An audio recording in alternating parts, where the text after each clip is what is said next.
Hi guys, I'm Jay. Today's workout is a workout I've been teaching live on Zoom in my Pilates for Bone Health class. So I'm putting it on YouTube because I forgot to record the Zoom session, so there's no option to re-watch it, I'm afraid guys. So by putting it on YouTube, at least you can come back to this, watch it and practice it anytime you like. So Pilates for Bone Health really focuses on bone loading. So I've talked briefly about that in previous videos. So to build strength in the bones, we've got to put load through our muscles, which puts tension on the bones, which in turn helps you build strong bones. If you've got low bone density, there are certain movements in Pilates that are contraindicated. So those movements are forward flexion of the spine under load, lateral flexion and rotation movements. So whilst they're not contraindicated in everyday life, they are in exercise, because in exercise we put more load and force through our muscles and bones than we do in our everyday life situation. So this workout is suitable for anybody who has low bone density, but it's also really good for all of us to do to build deep core strength. So in the workout I've got a block because I'm going to be teaching a seated exercise and my hamstrings are a bit tight today, so it's going to help me sit up taller. And I'm also going to be using the weights, just for one exercise though, so you can do every single exercise without the weights if you wish not to use them. Guys, if you've got low bone density, I want you to use what we call the log roll method to come down to your mat. So you roll the knees to the side, and then you use your bottom arm to guide you down onto your side, and then you carefully roll onto your back. Now once you are on your back, I want you to make sure that those weights are within arm's reach, so we don't have to disturb posture when we need to use them. So just checking in now with your alignment. I want you to make sure that your feet are roughly in line with the sit bones, and look to feel the weight underneath the three corners of your feet. So big toes, little toes, centre of your heels, and you should have roughly the same gap between your knees as you have between your feet. Now just checking in with head and neck alignment. So your head should be nice and heavy on the mat. Just gently nod your chin and touch towards your chest so you feel a sense of length down the back of your neck. When your head and neck are in the correct alignment, your natural eye gaze should be slightly forwards at the ceiling in front of you. So once you've organised the head and the neck, I want you to check that your rib cage is contacting the mat. And if it feels like effort to get your ribs on the floor, so what I mean by that is if your shoulders pop forwards or you start to feel tension through the neck, that would be a reason to put a towel or a pillow underneath the head. So if I put this block underneath my head, you can see how it brings my head higher than the ribs, and that just allows the ribs to drop deeper into the mat, which gives the abdominals something to anchor to, so I can now use my abdominals better. I don't like using a block because you have to remove it for certain exercises like the shoulder bridge. So if you have something softer there, you can generally keep it there as long as it's thin.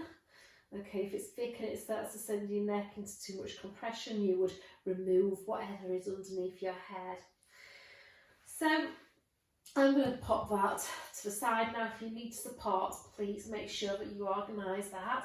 And then from here, once we've organised the ribs, I want you to find neutral pelvis. So create your pelvic triangle with your hands, place it over the three bony landmarks at the front of your pelvis, and then adjust your pelvis until you perceive those three bones are level and your triangle is square to the ceiling. So the spine stacks itself from the pelvis. Once you've organised the pelvis, the rib cage, the head and the neck, your spine is as close to neutral as your body allows. So when the spine is in neutral, it's in its strongest position, and it's the place where the spine is least vulnerable, least susceptible to any stress fractures. So now you've found a neutral spine, I want you to focus on your thoracic breathing. So hands on your ribs, and just slide your hands out to the sides of your rib cage, and then just start to breathe deep and full into the back and into the sides of the rib cage. So you're looking to feel the expansion of your rib cage on your in-breath, and then the narrowing of the rib cage on your out-breath. And as you focus on using your breath to bring movement into the ribs, I'd like you to take your attention to your deep core muscles. So pelvic floor, transverse abdominis, multifidi. So the pelvic floor, I want you to visualise the four bony landmarks at the bottom of the pelvis, the pubic bone, the tailbone and the two sit bones. And I'd like you to imagine that you've got a sponge that's soaked full of water, and that sponge is sitting in the middle of those four bones. On your out breath, gently lift up on your pelvic floor as though narrowing those floor bones, but without squeezing the water out of your sponge. And then to engage your deep abdominals and your deep back muscles, I want you to feel that you're gently drawing your navel into your spine to feel that slight narrowing of the waistband. So you feel a sense of pulling up and drawing in, and that's gentle. Your deep core muscles are designed to work at low effort, so the second you put too much effort into that, those muscles will fatigue, and then that won't do anything to help support your spine as you go through the workout. So it's just a gentle sense of pulling up and drawing in. If 100% was your maximum effort, this should be about 30% of your maximum effort. So keeping that gentle contraction, and then keeping your breath in your ribcage above your belly button so that you can maintain that navel to spine connection. And then stay with your breath, just hands down on the floor here, and on your next out breath, gently rock your pelvis backwards, tipping your triangle to your chest, using your in breath to release to neutral. So just carefully working between your backwards tilt and your neutral pelvis. Now the action of tipping your triangle to your chest is the action that engages your abdominals. Focus on keeping the feet and legs relaxed so you really feel the work the abdominals have to do to gently round your lower back into the mat. And I'd like your neutral pelvis to come from the release of your backwards tilt. So you're using your abdominals to round your lower back into the mat and then simply letting go to release your pelvis back to neutral. So this is a nice warm up for the lower back. You're increasing blood flow to the lower spine. You're hydrating the joints, the discs of the lower spine. So we're also getting a little bit of movement through the hip joints here as well. So let's keep the pelvis in neutral, hands on your pelvic bones, just the feedback. On your next out breath, I want you to open the right knee out to the right side wall as far as you can. Keep your pelvis still and stable. Use the in breath to bring that knee back in. Now whenever I offer a breathing pattern, I'm offering you a breath pattern that facilitates the exercise.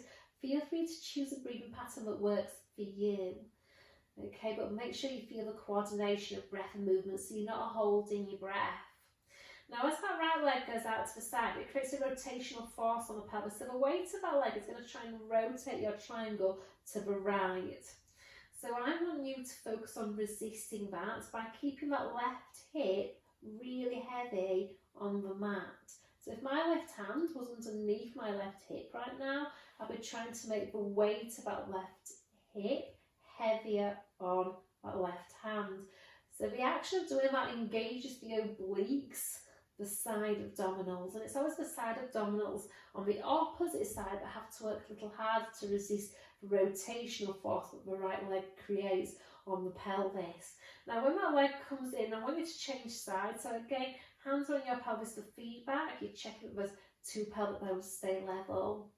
And again, your thoughts are on what you're not moving, not what you are moving. So really focus on keeping the opposite side of that pelvis nice and heavy on the floor. So I'm reaching my right pelvic bone downwards away from my right hand, almost like I'm creating a counter rotation in the pelvis to the right, to the direction that the left leg is moving in.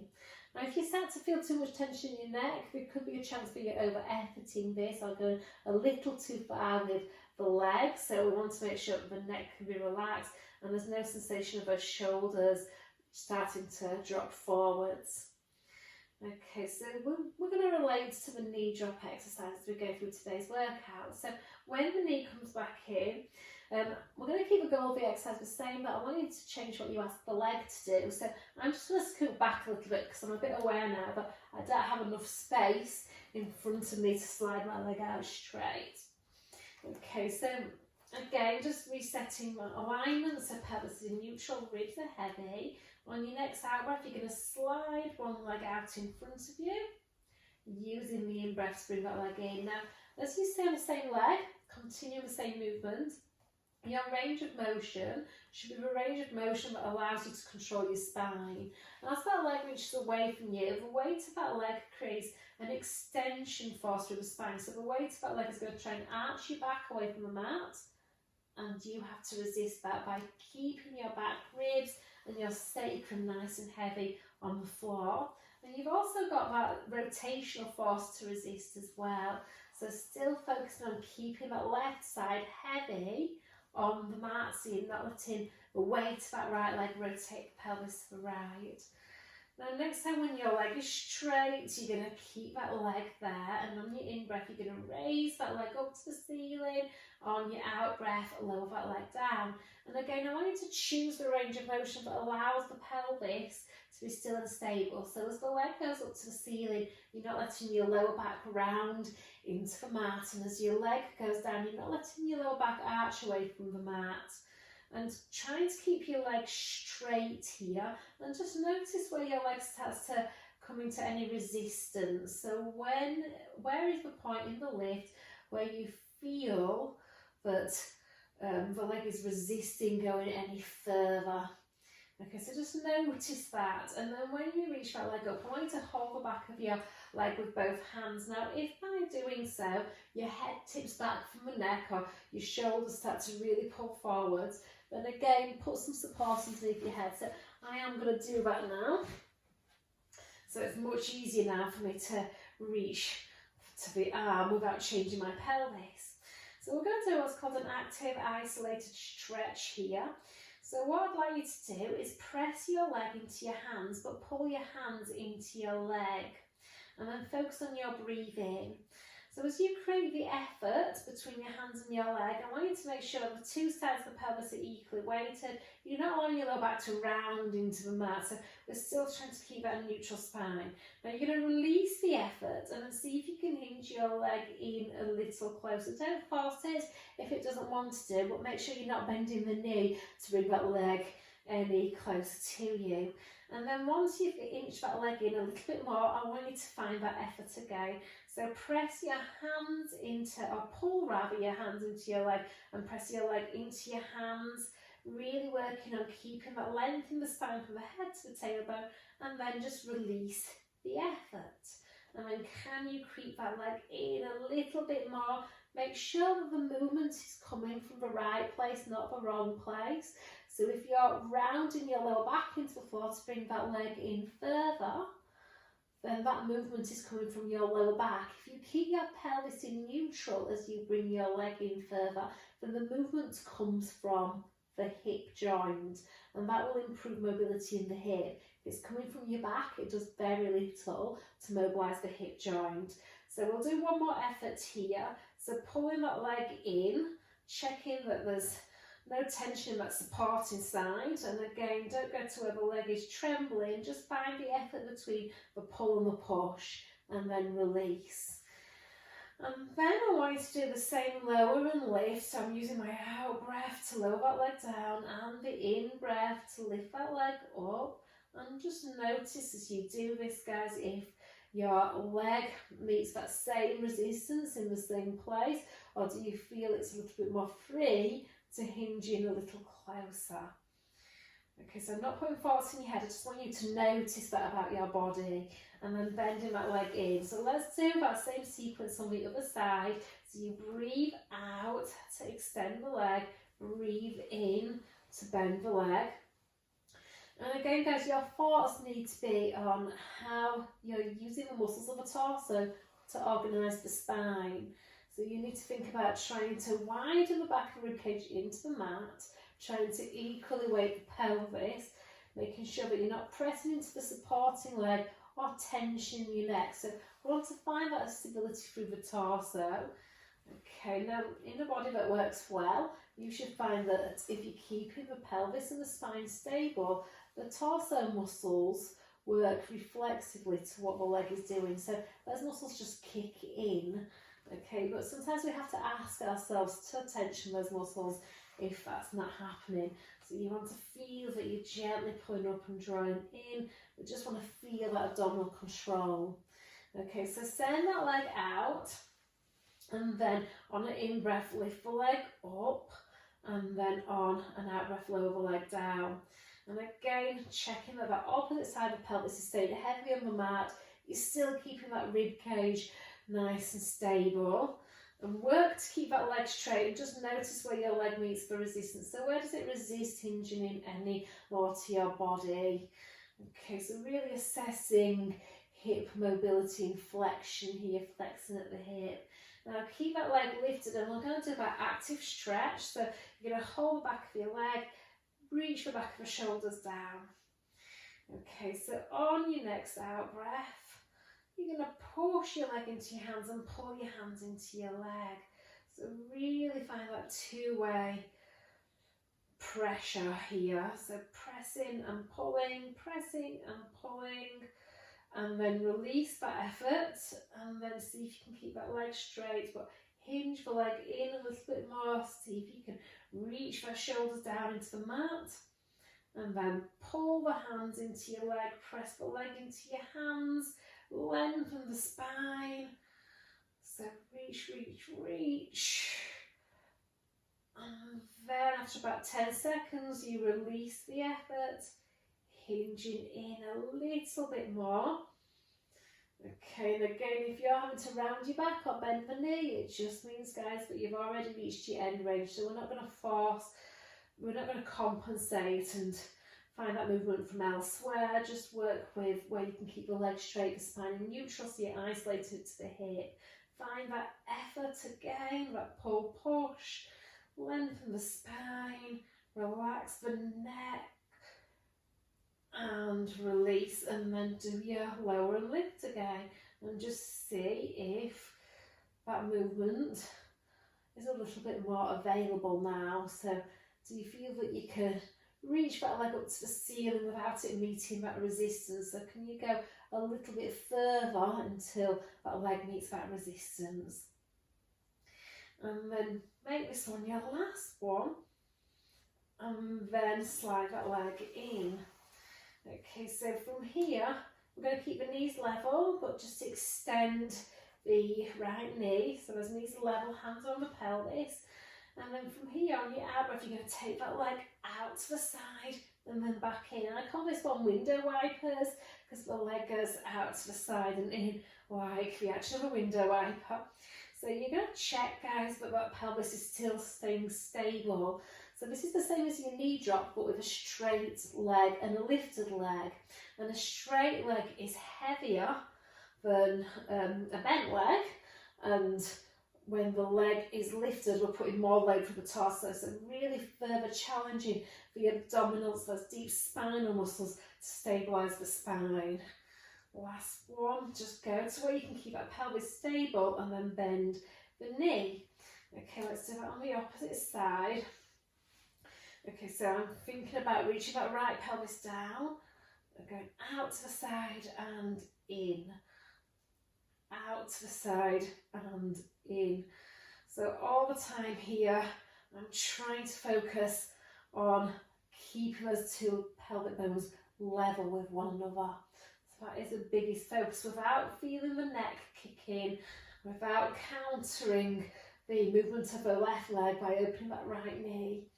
Okay, and then taking that foot down. So taking a hold of your weights, oops, because I shifted, I had to use a little bit of a cheek there to grab those weights.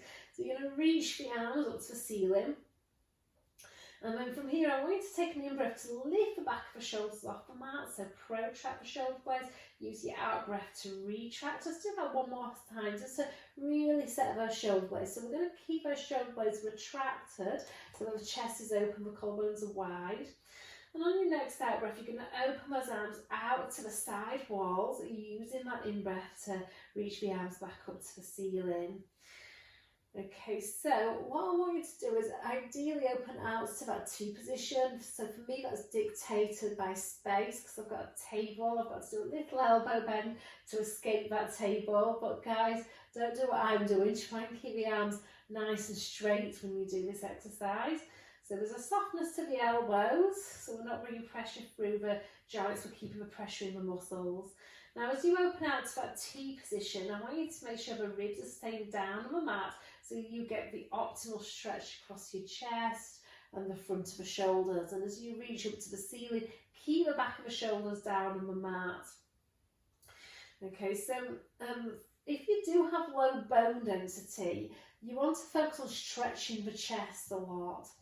Because if the chest muscles get tight, that can pull the shoulders forwards, and therefore the spine can then come forwards as well. And when the spine comes forwards, that's when it's most vulnerable to little stress fractures. So by stretching the chest, It's going to help promote a more upright posture, less pulling on the spine. And this is a really nice way to do that. We're going to add the leg, so you're going to extend that right knee, and then as the arms go out, I would like the knee to go out, the leg rather, and then reaching up to the ceiling. Okay, I'm going to reduce the range of motion through my arms, but guys, when you're doing this, just make sure you're going as far as you can keep your rib cage on the floor, and when the leg goes out to the side, I really want you to focus on keeping that opposite hip heavy. So now we're going to do opposite arm and leg, so it's left arm and right leg, and I actually find this just a little bit easier because if one arm goes out to the side, there's more weight on that side and it's countering the weight of that right leg. But when the arm and the leg come back up, we're going to do the same sides. And just notice where you can go without twisting, not very far at all. So really keep the opposite sides super heavy. And then let's change sides. So left knee extends, and we're going to do both arms as the leg goes out, and then reach into the ceiling as the leg comes in. Really focus on deepening the back of the right pelvis down into the mat as you do it, pulling that navel into the spine. Okay, so now we're going to do opposite arm and leg, just a little bit easier for me. We're all different, we all have a different experience with movement, so for me this is easier. For you it might be just the same, it might be harder. And now we're going to do the same arm with the leg, and I can hardly go anywhere. So it really gives me a very good indication of which side of my torso, which side of my abdominals are stronger, and I can't go as far when the left sides are going out to the side, which tells me that my right abdominals are a little bit more challenged for strength than my left.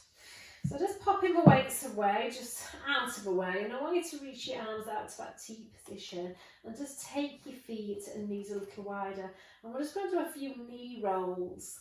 So the bottom hip will externally rotate, the top hip will internally rotate. So we're getting rotation in the hips, and we're driving this from the legs, guys. So we just want to feel how when the legs roll, the pelvis follows, and then the spine follows the pelvis. So we're getting gentle rotation all the way up from the hips into the spine. So this should feel quite nice. And as I rotate, I'm now going to think of pushing my top hip a little forward. So I'm trying to really stretch the front of the hip, coming back to the mat, rotating to the other side, push the top hip a little forward, feel that you're lengthening that top knee a little away from you. Okay, and then I'm going to add again, so rotating, and then top arm meets the bottom arm. Keep trying to push that top hip as far forward as you can by squeezing that top glute, and then I'm going to allow the body to come back to the mat at the same time. Less force through the spine and just a little bit of rotation. So I'm going to allow the pelvis, the knees, the pelvis, the spine to rotate, and then the upper body follows. Squeezing that top glute, so push the hip forwards, open up through the back of the ribs. So I'm getting a nice stretch through the hip flexors, and then everything comes back into the centre at the same time. So this is just a nice way of mobilising the spine and opening up from the back ribs, opening up from the front of the hip. If you have got low bone density, we're not really putting loads of force and pressure through the spine here. So it's a safe way of doing it. And then one more. So letting the knees roll, letting the body just essentially you're rolling onto your side. So you're almost doing your log roll method, and then coming back to the centre. So we're going to be doing some bridging now. So you do need to remember to remove your blocks for bridging. So just remove whatever you've got underneath your head, and then revisiting your breath.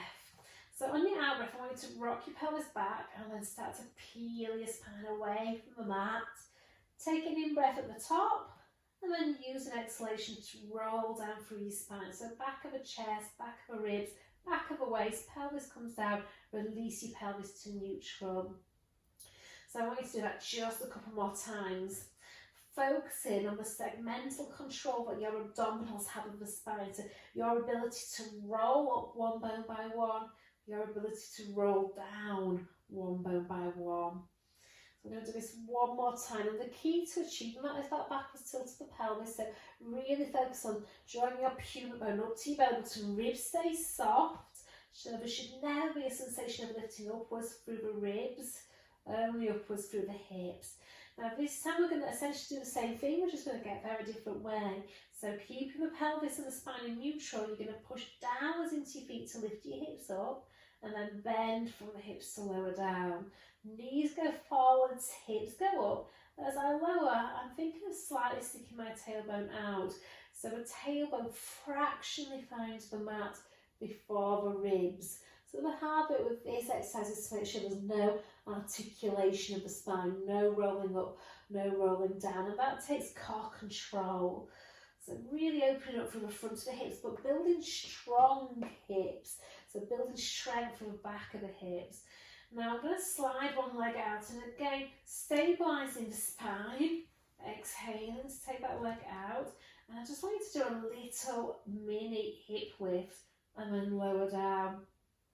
As you lift those hips up, I want you to really focus on drawing your pubic bone upwards towards your belly button, so that you're not arching your back. So that's much more challenging to do with one leg straight.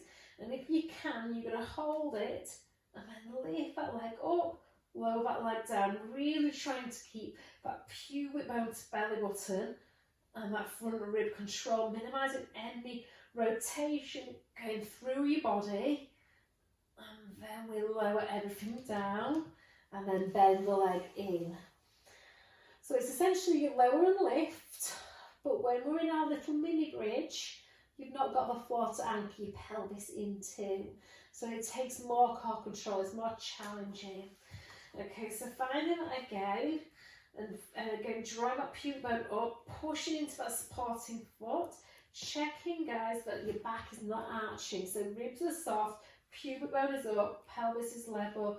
We do 3 lower lifts on the other side, really pushing down to that supporting foot. Checking that there's no tension through the neck. And after 3, you're going to lower the hips and bend the legs. Yeah, the leg, not the legs. Bend the leg in. Okay, so you're going to come onto your side. And I want you to line yourself up with the edge of your mat. So make a nice straight line from fingertips to toes, pelvis and chest square. Bend your legs forwards, your heels are on the same line as your hips and your shoulders, and then lift your ribs away from the floor, front ribs into back ribs. On your next out breath, you're going to open the knee up to the ceiling, using that in breath to close the knee. Trying to stay long in the spine from the head to the tailbone, and choose a range of motion that allows your pelvis to stay still and stable. So as you open the knee up to the ceiling, you're keeping your triangle square to the wall in front of you. You're not allowing your pelvic triangle to rotate upwards to the ceiling. So if you can keep your stability in your pelvis, you're isolating the movement of the leg to the hip, and every time you open that knee, the thigh bone turns out in the hip socket, activating into the deep glutes and the side glutes. So really working into our external hip rotators, really working external hip rotation. Now keep the knees together and lift the top foot up and lower the foot down. So this time as the foot lifts upwards, we're getting the femur turning inwards in the hip socket. So we're creating internal rotation at the hip now. Still working through the glutes, but working into the internal hip rotators. This is a really nice exercise for anybody who's really tight in the glutes, because it puts those deep glutes in a lengthened position. So it's a nice stretch for the piriformis. You just got to check that as the foot lifts, you're not rotating your triangle forwards. So trying to keep that stability again. And then you're going to keep that internal rotation, flex your foot, and I want you to kick that leg back, keeping that femur turned inwards in the hip socket. And I want you to feel that you're initiating that kick back from the crease of the glute where the leg meets the pelvis. The challenging bit for me is trying to keep that internal rotation over the hip. So even when the leg is straight, I'm trying to keep that knee and the toes facing downwards as I press the leg backwards. Drive that pubic bone upwards to the belly button. And we're going to do 3 more. So 3 and 2 and 1 and release. And just giving those hips a bit of a rub. So push yourself up to sitting. Smooth your legs around to the other side. And let's do that on the other side. So everything in a nice straight line. And then bend your legs. And then find the space in the waist. So lift your bottom ribs away from the mat. And if that's something that you're still working on, then just try and make the weight of your bottom waist lighter. Front ribs to back ribs, shoulders back, and then open that top knee up to the ceiling and close the knee. So open the knee and close the knee. So letting your femur rotate in the hip socket, opening up from the front of the hip, activating into the back of the hip here. So this should feel quite nice for the hip joint, especially if you tight from the front of the hip. Because if you tight from the front of the hip, every time you rotate the leg out, we're getting that lengthening. I try and think of initiating it from the back of the hip. So it's that sense of that top sitting bone reaching downwards towards the bottom sitting bone.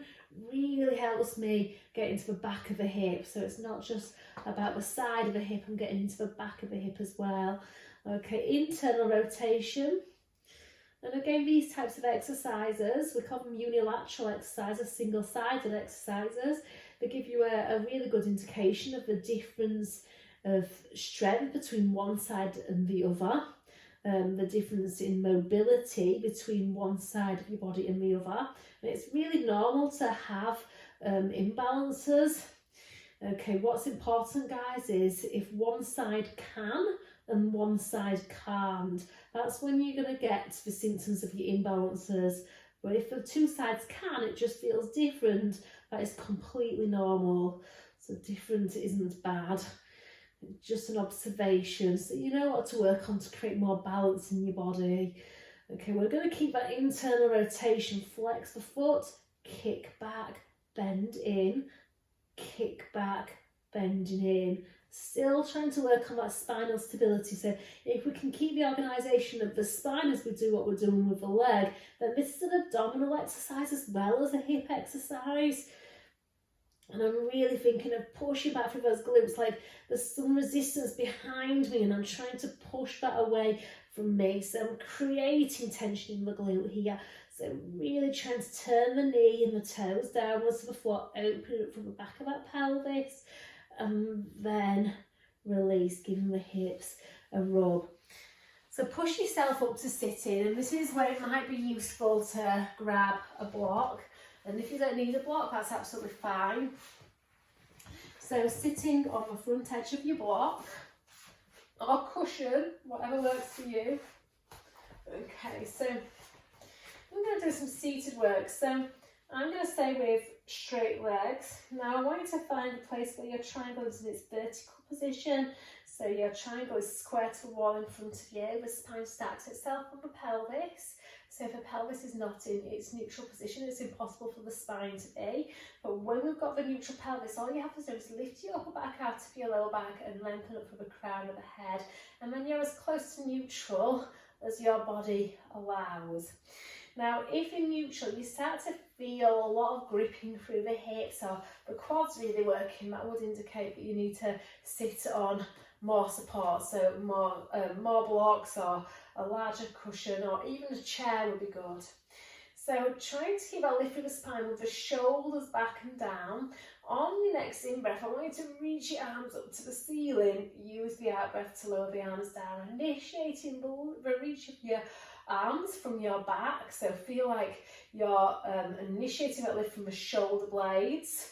I like to visualise that the shoulder blades are the top of the arms. I like to visualise that that's where the arms start. And it's a sense of the shoulder blades dropping downwards as the arms lift upwards. Okay, that's a cue I've heard from somebody else in the past and it really works for me. So as the shoulder blades drop down and the arms lift up, the shoulder blades live on your back, and that's essentially what I mean by lifting your arms from your back And you're trying to use the reach of your arms to really facilitate lifting up through that spine, trying to keep that core control. Now the hardest phase for me is the lowering of the arms. So when you lower your arms down, I want you to lift your spine upwards, keep that chest open. And then next time you lower, we're going to keep the hands on the legs, but keep the lift with the spine. So we don't want to be here. Really lift that spine up. And then I want you to challenge yourself to hinge forwards from the hips and then hinge back to that start position. So you're bending from where the legs meet the pelvis, and that's the easy bit. The challenging bit when you do this is to make sure that the distance between the ribs and the hips stays the same. So as you bend, you're not collapsing. You want to keep lengthening through that upper spine and keep that space between the ribs and the hips. So it's really challenging my upper back extensors. So next time you hinge forwards, hold it, and you're going to lift the arms and lower the arms. And again, using the arms to get more lift through the spine, really activating into the upper back extensors and improving shoulder mobility. And now next time you lift, I'd like you to hold that lift and stay there. Keep bending forwards, and then we're going to pulse the arms. 10, 9, 8, 7, 6, 5, 4, 3, 2, 1, and then hinge out of that. Bend your legs in and put your hands behind your back. So you can do this without your cushion. Fingertips want to be pointing inwards, and I want you to roll the shoulders back, soften through the elbows. And then from here, push down into your hands, lift your chest up, and then you're going to send your knees forwards, lift your hips up. So try and find a place where your body is level, like the top of the table. And then as you lower the hips down, lift your chest up again. So we don't want to finish here. We want to make sure that we finish lifted up out of those arms with a softness to the elbows. So lifting up, pulling that navel in, making sure that your eye gaze looks forwards. And then if you can, you're going to push your left foot down into the floor to lift your right knee up. Take that foot back down to the spot that it left. And I want you to change sides. So you're going to alternate that knee lift, making sure that your chest is pushing upwards as you lift your knee up. And look at your pelvis, make sure there's no rotation through the pelvis. So again, you've got to really push down into that supporting foot. And the harder you push down, the easier that other foot comes up off the floor. One more, really activating through the back of that body. And then lower the hips down, send the legs out. Okay, and then just lean forward, down your legs, trying to reach for your toes, or if that's not available, just hold on to your legs, head in line with the spine. And then removing your cushion, your block, whatever it is you're sitting on. You're going to come onto your belly. And then we're going to do swimming legs. So swimming legs, you're going to stack your hands and just let your forehead rest on the back of your hands, shoulders lengthening down away from the ears. And then I want you to make sure that the three bones at the front of the pelvis are equally weighted on the mat. So feel that you're pressing them downwards and subtly drawing your pubic bone upwards. And then lift the lower belly up into the lower back, so it's a sense of your lower abdomen being the lightest part of your torso on the mat.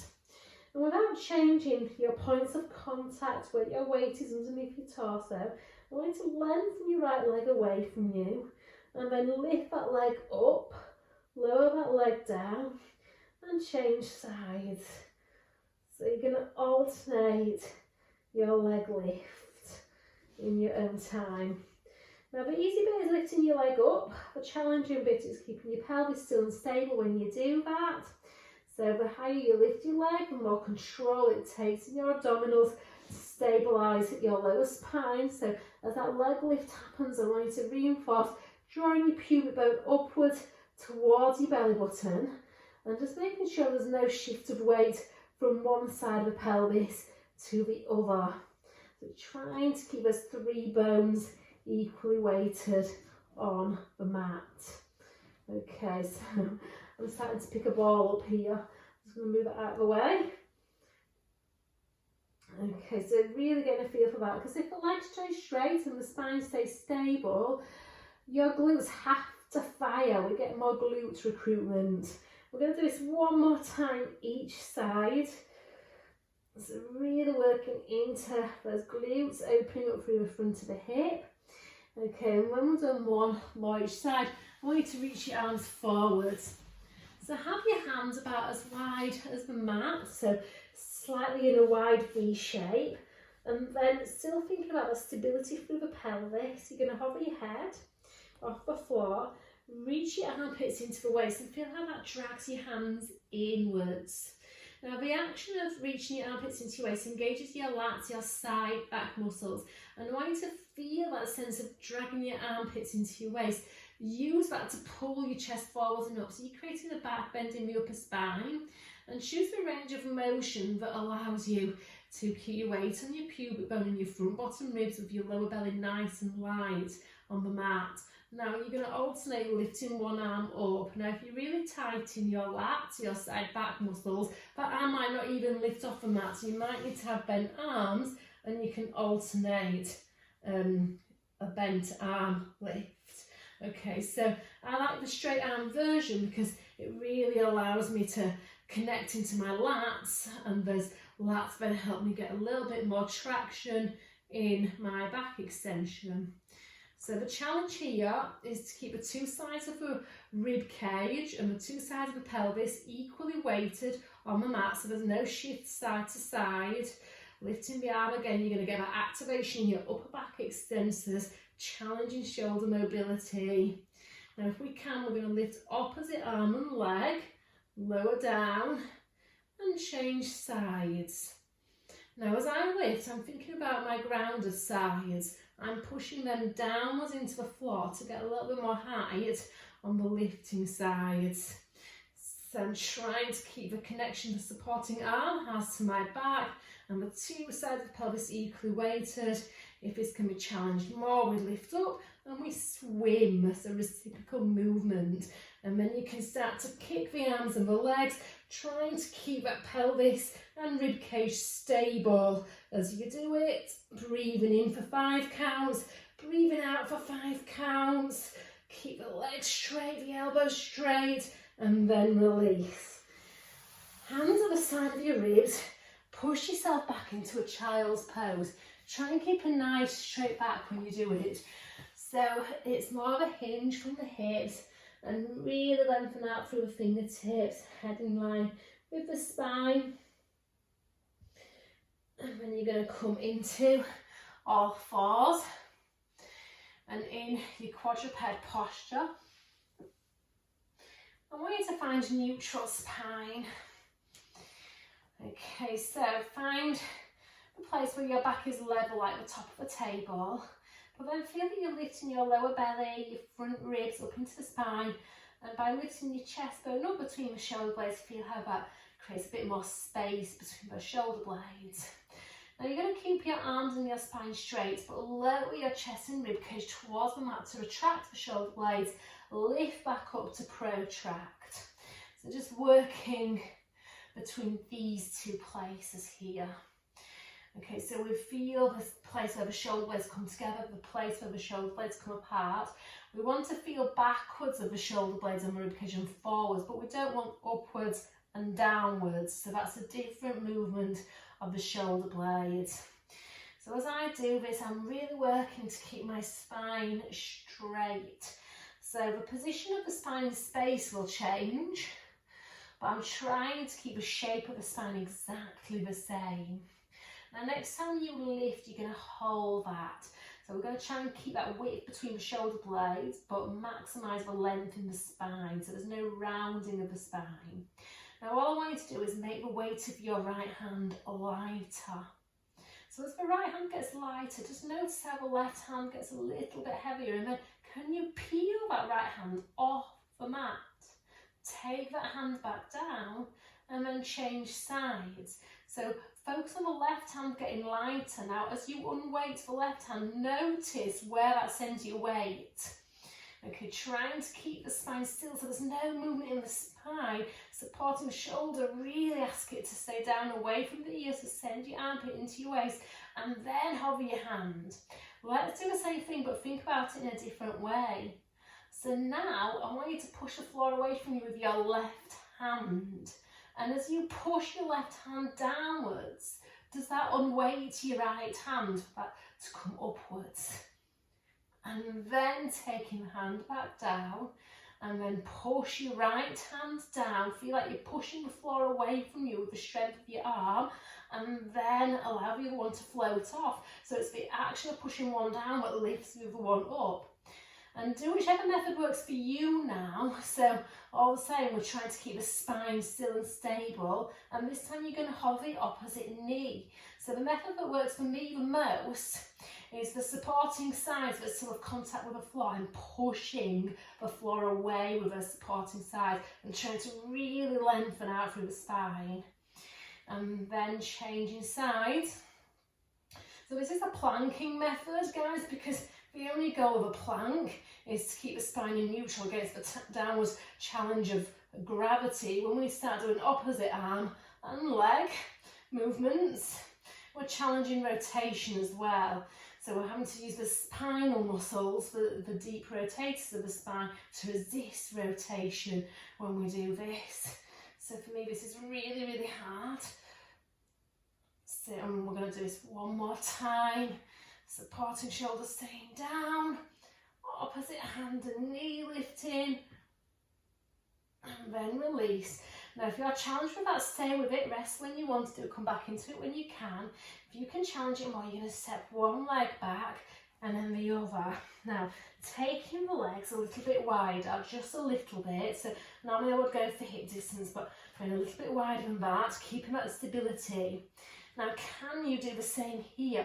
Opposite hand and foot, taking the limbs down, push your hand and your foot downwards to lift the others upwards. It might happen, it might not. See if it does. Super hard. Try and minimise any shift. And that is enough. So we're reaching down, stretching out, lengthening and spreading through those fingertips. And then coming up and stretching the chest, because we finished with our pushing muscles. So yeah, doing planks. People with low bone density, plank is quite controversial for many reasons, because of the pressure that is on the spine, through the abdominals, but also because you're using your pushing muscles, which can then encourage that posture. So just making sure, guys, that A, you can stabilise, you're not collapsing and sagging in your centre, and B, just making sure that you stretch your chest after it. Okay, give our shoulders a roll, and that is you done for the day. Hope to see you again soon, everybody. Bye.